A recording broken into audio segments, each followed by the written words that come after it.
So I'm Thomas N. I'm the founder of Breaking the Chains, and we're currently working inside of Ukraine, helping the animals in the conflict zones. Breaking the Chains started around about 2 years ago when I left the British Army.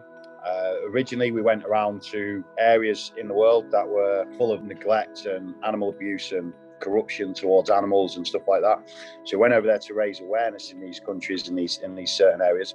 Then as soon as the war kicked off over in Ukraine, myself and another ex-army buddy of mine, we basically drove straight over and started extracting the animals from the conflict areas. And then since then, the teams grew. We've helped hundreds of thousands.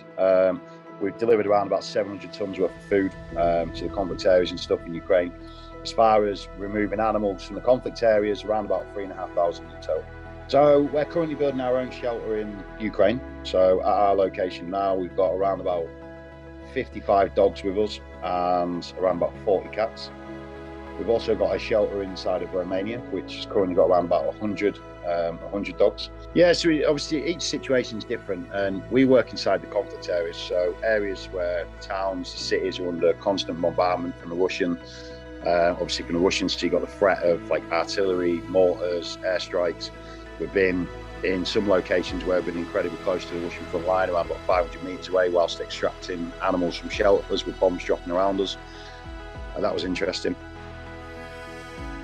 Yeah, so a lot of them come in pretty bad shape. Basically, so Johnny was actually rescued by some Ukrainian rescuers. So there's some absolutely incredible Ukrainian people that are out there day and night rescuing animals, taking them in.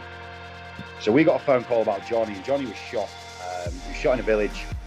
He was shot by the Russians, and it basically paralyzed him. So he lost all mobility in his back legs.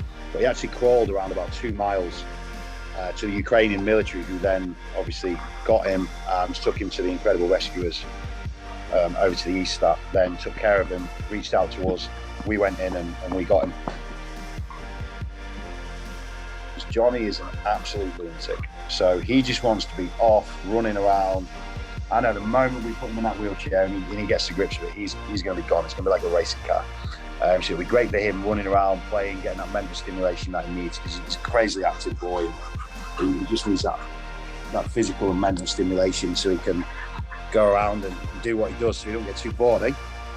The wheelchair won't completely immobilise him. He'll still be able to use his legs to try and put a bit more strength in them. So for him, it'll be a great tool, both mentally and physically. He's gonna be gone. I'm not looking forward to chasing him.